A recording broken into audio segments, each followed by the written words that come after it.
ଆଜିର ପ୍ରବଚନ କାର୍ଯ୍ୟକ୍ରମ ପଞ୍ଚମୁଖୀ ହନୁମାନ ମନ୍ଦିରରେ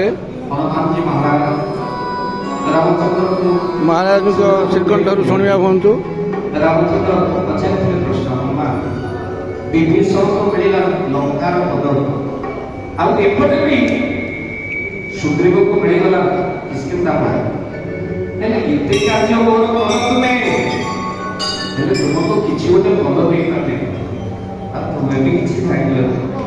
ହନୁମାନ ପ୍ରଭୁଙ୍କ ପାଖରେ ପଡ଼ିଗଲେ, ପ୍ରଭୁ ସମସ୍ତେ ଗୋଟିଏ ଗୋଟିଏ ପାଇଛନ୍ତି, ଆଉ ମୁଁ ଏତେ ଭାଗ୍ୟବାନ ଯେ ମୁଁ ଦିଦିଟା ପାଇଛି ନା କଣ? ହନୁମାନ ତୁମେ କହିବାକୁ ଚାହୁଁ ନା ପ୍ରଭୁ ପାଇଲେ, ସେମାନେ ଲଙ୍କା ପଦ ପାଇଲେ, ସୁଗ୍ରୀବ ପାଇଲେ କିଷ୍କିନ୍ଧା ପଦ, ହେଲେ ମୁଁ ପ୍ରଭୁ ପାଇଲି ଆପଣଙ୍କର ଦିଦିଟା ପଦ।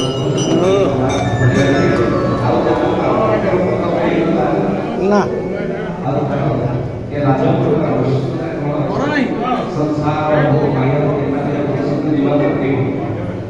ଆଉ ସଂସାର ଭିତରେ ଯଦି ପ୍ରଭୁଙ୍କର କୃପା କର ନାହିଁ।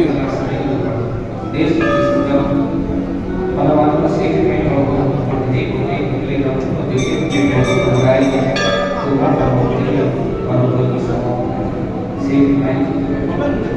ଆଉ ଦେଶ ସ୍ୱାର୍ଥ ଆଶାରେ ବୃଦ୍ଧି କରେ ନା, ସେଇଥିପାଇଁ